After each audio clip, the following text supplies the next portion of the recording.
Hello and welcome to Not Another Football Podcast. I'm Luke, this is Ollie, here to discuss Premier League each week. And Ollie, another win ticked off for Liverpool. Now we only need 9 more wins to mathematically win the league, even if Arsenal win every game. However, that was a nervous one today. Obviously beating Wolves 2-1, but at the end there was a lot of nerves. Even at one point, Robertson, I don't know, you might not have seen it, but Robertson, he thighed the ball back to Alisson and turned round to the cop and was like, calm down. And I think that got everyone else riled up though, because it's like, keep the ball, guys, keep the ball. But yeah. What were your calmness levels like? I can't imagine after Cunha scored that goal you were in a particularly calm mood. No, I was pacing around a little bit because, yeah, I mean, with the narrative as well, everyone, I don't know why, all of a sudden everyone putting this narrative out there that Liverpool are about to crumble, or, is this when Liverpool start to falter? I mean, granted, we've got 3 difficult games coming up next. Villa away Wednesday, City away the weekend, and then Newcastle at home the following Wednesday. So obviously, big part of the season. Win all 3 of them, yeah. I think that will really kill off Arsenal's belief of anything happening. But the likelihood is we won't. I think we'll draw. We could even draw a couple. But anyway, let's see how that plays on. But yeah, I was pacing around quite a bit. You could feel how nervous, the nervous atmosphere around the stadium and on the pitch during the second half. I mean, I think the stat was Liverpool didn't have a single shot on goal or on target for the whole second half. That's how bad it was. That's wild. Yeah, I know, man. I know Anfield. Yeah. Yeah, I thought Diaz was sharp in the bits I saw. I thought he was a bit better, a bit more comfortable out on that left-hand side. Oh, 100%. 100%. He's had a bit of a, you wouldn't say stinker, but 3 weeks ago I questioned his performances, didn't I? I said to you, and we keep winning and he's kind of getting by, but his output isn't there at the moment. And today it just coincided with the fact that he got to play in his favourite position. He is a left winger by trade. I don't think it works through the middle for him, just as I don't think it's worked through the middle for Gakpo. And look how much better this season he's been from playing from the left. So at the end of the day, we need to get a striker in. Jota's fantastic if you can keep him fit. There you go. There's the issue there, though you can't. So yeah, we'll have to address that issue. But it was good that he got a goal and assist today. Assist for the penalty anyway in fantasy terms. And obviously just hopefully brings a bit of confidence to him because Gakpo's picked up a knock. I don't know if he's back for the Villa game midweek, but I'd assume that it's going to be Diaz on the left again. Maybe Nunes will start through the middle, I think, midweek just to rotate Jota. Maybe play Jota away at City. So, yeah, it was really good for his confidence. It was needed. And to be honest, even at 2-0, I thought we were cruising. And then Trent had a really poor game again with the ball. It really doesn't help that he has that the mannerisms and the attitude of I just don't. Even if he'd signed a 5-year deal, he would still have that attitude. Yeah, it'd be the same. Yeah, so the fact that he hasn't signed a deal and he's linked with Real Madrid, I think that just heightens everything because he's got that. Yeah. It's just his stature and the way he plays. Unfortunately, he was again really poor. And just before they scored, he gave away a terrible ball, which gifted them a chance, which they didn't even. I don't think they got a shot away, which they should have done better. But that was a catalyst because 3 minutes later they'd equalised, but they'd scored to put on the pressure. Or 3 minutes, maybe 5 minutes later. But then obviously it just builds up on that nervous energy. However, at the end of the day, I tweeted out after the game. At this point in the run-in, it's not about performances; it's about winning. I mean. Getting the points on the board, it's always about getting the points on the board, but when you're in the run-in part, just get through. Just get through. Yeah. It doesn't matter. You could have the worst shocker ever, win 2-1, move on. Don't dwell on it too much. Yeah. Yeah, I think we were saying before, weren't we? What would have been 2 games before the Everton game? If you'd won all three of those, then it's really, really close to having it wrapped up. But just Yeah. that little stumble in the Everton game in terms of the draw, and then it really applied that pressure, and especially going, them getting back into the game. Just interestingly, just on the changes there, what did you think in terms of Bradley coming on for Trent? I know he's coming back from a slight knock anyway, so it might be fitness related. But do you think Bradley starts to dislodge him before the end of the season, or do you not think he'll take that risk? It's a good question. Or maybe in the big, maybe question is in the more like against the Manchester City, perhaps where they've got more threat offensively. Do you think he'll actually stick Bradley in? I don't think he will. I think, like you said, like you touched on, today was a planned change. It was always going to happen. Bradley would come on because of Trent's fitness of late, and obviously picking up that injury against whoever it was a week or so ago. I can't remember off the top of my head now. So it might have been Spurs. No, it wasn't Spurs. I can't remember. Yeah, I can't remember. Anyway, so Bradley was always going to come on. However, to me, Trent is playing in a way that is going to bring up those questions more and more. He's been poor run of form in that sense. So then the Bradley stuff is going to be obviously more heightened for Slot and his thought. But I feel like he's not too big to drop, but because of the quality he does bring going forward, and if he can just obviously make a bit of improvements and get on a good run of form, then the likelihood is he's going to play. He's our starting fullback. So I think he will play. However, because we're winning, I think he's more likely to play. But if he drops a couple of stinkers against Villa and City and we get beat and it's all down his side again, and I think you might see Bradley more. Yeah. Fair. Bradley's better defensively, and he offers. He is, yeah. Yeah. He's just more tenacious. That helps massively, because even if it's just having pressure on someone, because Bradley has the thing that even if he gets beat, he keeps going back at you. He like I said, the tenacity, he keeps going at you. Whereas Trent's got that. If he gets beat, oh well, you beat him. Yeah, I couldn't do anything, bro. Yeah, give me the ball then. So it's that sort of vibe where I think the questions will be strong, but I think he'll still start Trent. I think we'd have to start dropping points for him to really consider not. And at this point of the season, obviously we haven't. I mean, I think it's after today 21 unbeaten now in the league. So, even though for some reason it seemed like doom and gloom after drawing with Everton, we're actually doing very well. And 7 points clear again. So pressure's on Arsenal, because I don't know if you've seen them against Leicester, but it actually gave me confidence that they're going to drop points, because they struggled really to break down a Leicester team that are terrible. Sterling's awful, which we already knew. Moreno obviously came off the bench and scored 2. He ain't going to be doing that though away at Forest. He ain't going to be doing that when you're in the doldrums against... They've got who is it? They've got West Ham at home, Forest away, United away, Chelsea at home. That might not be difficult. And Everton away. Now, these are the sort of games getting by without your first 3 starting forwards, and you're looking to the bench and you've got nothing else as well. That's where they're going to drop points, I think.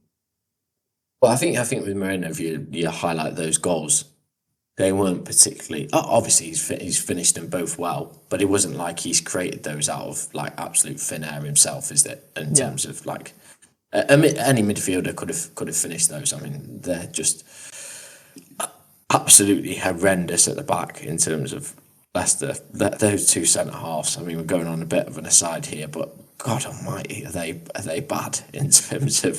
How do you say it? Faz. I don't know, but everyone knows who you mean. Yeah, he's really not at it in terms of Premier League level. And a colleague. And yes, Sterling and the others that they've got up front. It's not.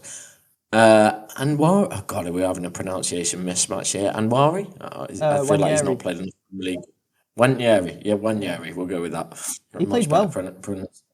Yeah, he looks sharp. But I mean, that front three of Trossard, Sterling, and Wanyeri, not going to fire you to a Premier League title, especially when you're 7 points behind. Yeah, exactly. And they also, again, overhyped Wanyeri in the sense of he was really good, but then you're overhyping him because you're putting pressure on him. It's already pressure. So then why overhype him now? Because you're expecting, what is he, 17, 18-year-old to deliver in a title running? Yes. I mean, he's got the quality, but it's going to be really difficult, and he doesn't have the players around him that he usually would. Again, more difficult. So it gave me hope, actually. Well, hope. I'm still confident in winning the league, but it gave me the belief that when I said a few weeks ago that they're a difficult run, they'll drop points, I think they really will. I can't see him clawing back. No, not with that. I can assure you, I've seen Sterling play enough football games for Chelsea Football Club in the previous 2 seasons to assure you that he won't supercharge you to a Premier League title. I can assure you of that. Yeah, they were lucky not to go ahead, Leicester. I know. First off, I know. Yeah, they were decent. Again though, like Leicester, they'd lost. I think what have they lost now? It's like 1 win in 12, lost 11, something like that. Something around that. So it's like, even with the injuries, Arsenal should win that game. So, and then because they struggled to break them down for so long, when they come up against better teams, go a goal behind, even more pressure on your makeshift front three. I think it'll be too much for him. And again, I think it was really important that Liverpool, we got the win today, just to keep that 7-point gap, because again, midweek and weekend going to be difficult games, but we can still come out with that, extending our lead, I think. And your other challenges, Forest, who you were saying to me on Wednesday night, you've got to worry about Forest. 13 points behind, you still worried? Hey, I'm always worried, mate. 13 games to go.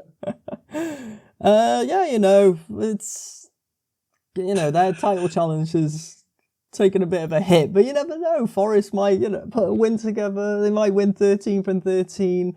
Yeah, no, Forest are done. Forest were done anyway. I mean, I had no... The reason Leicester won it in that wonder season is because the big boys all fell off a cliff and no one could put a run together.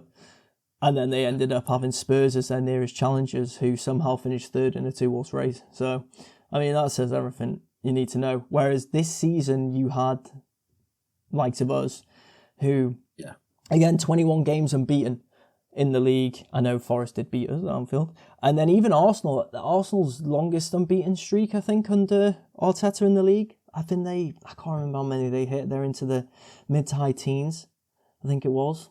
So, Forest were never really going to pull off that wonder performance. But if they can get top 4, that's still an amazing achievement, to be fair to them. So, unless top 4. Yeah, unless you guys manage to start actually winning games. Mate, how mad is it how bad you've been and yet are you still 4th? No, we're not 4th, but we're not far from it. We're a point off it, and still only 4 points off Forest, who are in 3rd, which is incredible considering how bad we have been. Hey, December 14th, and we weren't even amazing at the start of the season. I know, but December 14th, you're 2 points behind us. Yeah. That's it's the drop off. It's a drop off, that's for sure. A drop off of all drop off. That's Chelsea-esque drop off. Well, Maresca said you weren't in a title race, to be fair to him. He proved himself right. So.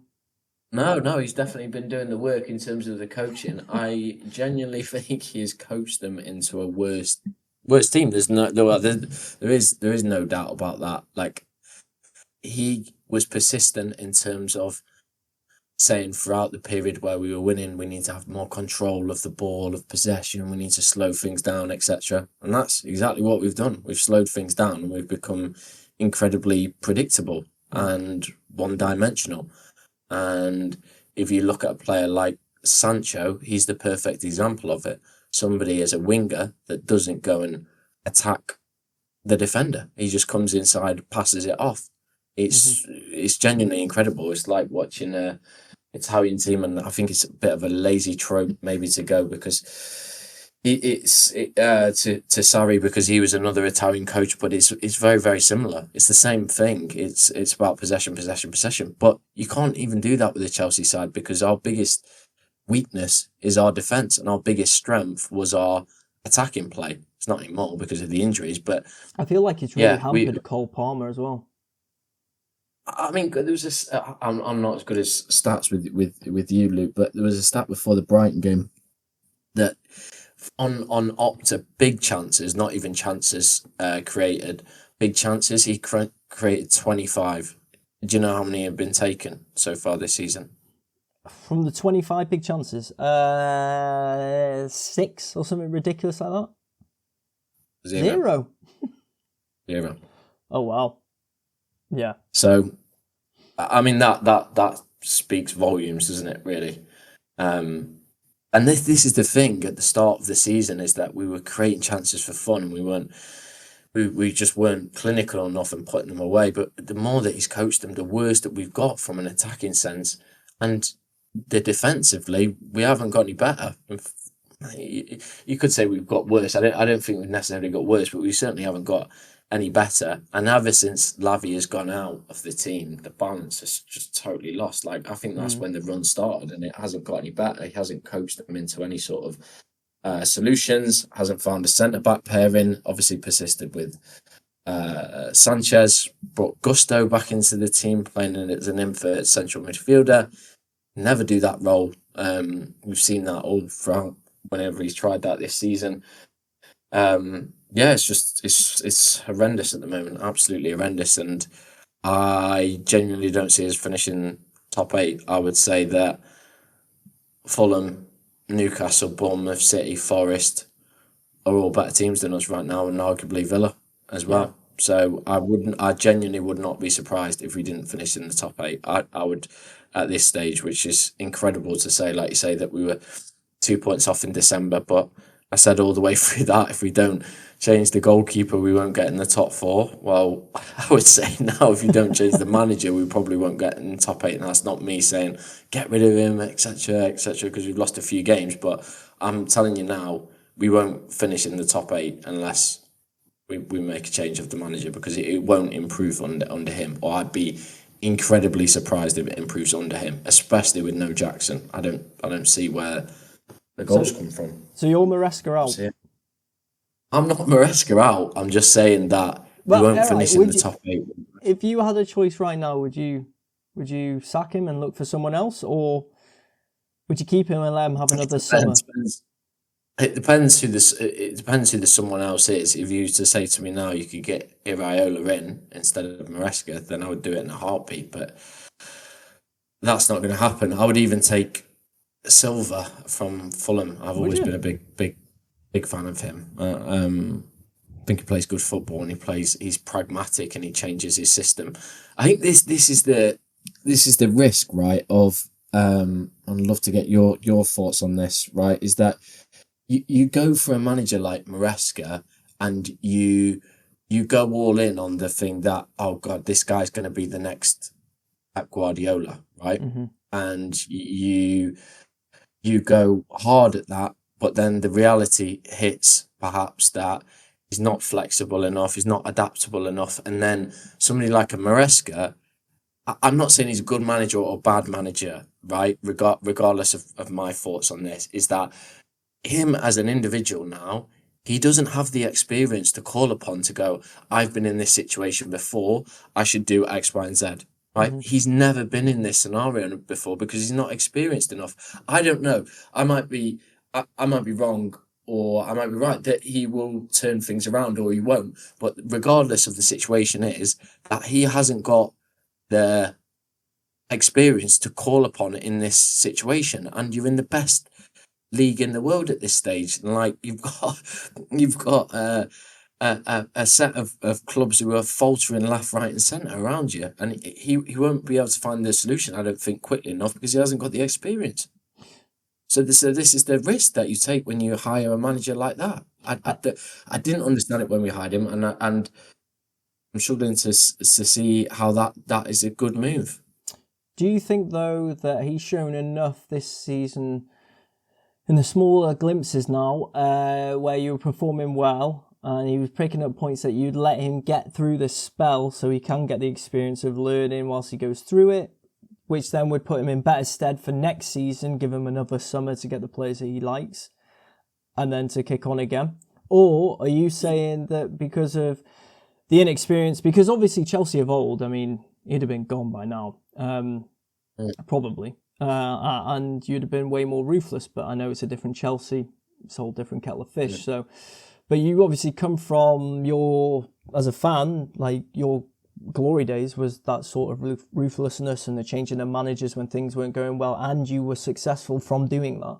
So with the new look Chelsea, would you not give him the season and the summer again from what he did, how well he did do at the start? I know you said it wasn't, when you look back now, as well, but you still were 2 points off the top at that point within December after, or in the Christmas run. So he'd obviously done something right to begin with before it started. I mean, he kind of did the same at Leicester, actually. Had a big blip. Yeah, big blip, and it wasn't great when they pulled it together at the end. I'm not saying Maresca out, but what I am saying is that if we don't turn the form around before the end of the season, and our points total is less than it was last year. But just to give you another statistic, I'm farming them out tonight, 2-2. But our points at this games played this season, I think we're only 6 points better off than we were last year. And we went on a massive run between February the 15th to the end of the season. That's where our form actually improved. I don't see that again. So ask me the question again at the end of this season in terms of the points accumulated versus last season. Because if that is down on last year and the teams around us are woeful this season, then what's the chance? And our form towards the end of the season doesn't pick up in any form. I don't see a way that you can keep him, because he's had a good opportunity there. He's had a whole year. I'm not saying dismiss him now and get rid of him, but I think if we finish 8th or outside the top 8 or even outside the top 6 with this squad and this team this season, where teams around us have frankly been rubbish, then I think you have to make a change. If you made the change with Pochettino, why wouldn't you do the same with Maresca? Well, you might bring in a European trophy, mate. You might win the Conference League. Yeah, we've won it all bar the Conference League, so that'll get us into the Europa League. I just think it's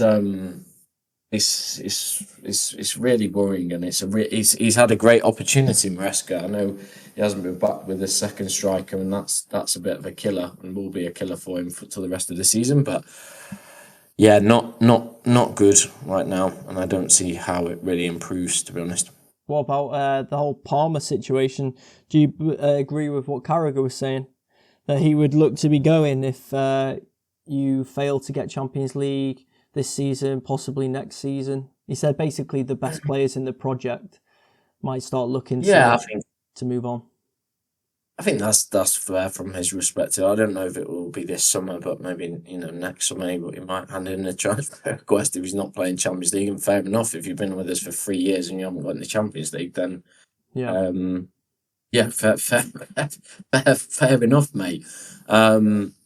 But this project in itself with Chelsea, right, is that we've got an identity and we've gone for younger players, etc. And at least there's a plan and we're moving forward wholeheartedly at that plan. But I look at Brighton, and I always use them as a really good example, is that they have a similar approach in terms of buying young players and bringing them through. However, they always have 3 experienced players down the spine of their team, or across striker, midfield and defence, right? They've got Dunk at the back.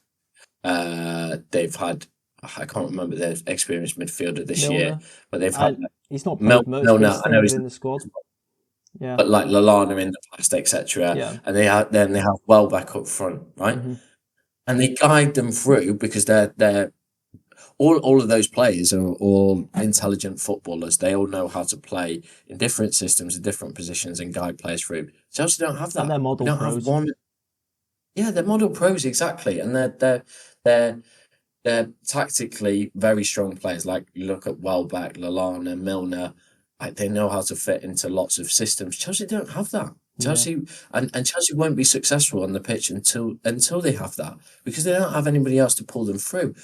With the exception of the goalkeeper, with Sanchez, I can't get through a podcast without speaking about Sanchez. But with the exception of him, there is no experienced players. There's none. Yep. So we're never going to win anything until we change that. And you should be getting the top. Yeah, and you should be essentially the better tier of the Brighton system. So you should have the better younger players and they can attract, and you should have the senior pros who are still in their pomp, rather than the senior pros to the back end of their career who are then going to the likes of Brighton. Yeah. But you've got to have at least 2 or 3 of them in the team. You can't go on like this. It's not possible. Yeah. You're not going to win anything. You're not going to get in the top 4. I mean, look, that's what they said to him at the start of the season, is top 4 or bust, and it's looking like he's going to bust, to be fair. So the bigger question is, do Win Stanley and Stewart go with Maresca as well and carry the can there? But we'll see. Well, yeah, it's definitely it's definitely an understandable and justified rant. But yeah, that's probably a good place to leave it, mate. You've had your rant of Chelsea. I had my mini. Well, I didn't really need to rant about Liverpool, did I? But just assess. You never do. You just keep on winning it every time we come on here. Yeah, Slots made it easy. It's lucky we didn't do a podcast Wednesday night after the Everton game. I'd have had a few things to say then, that's for sure. Michael Oliver. Okay, now. Yeah. But anyway, we've moved on with one. So yeah, that's a good place to leave it. If you are listening to us on YouTube, like, subscribe, comment with your thoughts on the topics we covered today. And if you are listening to us on Spotify, please share the podcast, help get us out there. Appreciate it. But until next week, we'll be back to discuss some more football. See you later, guys.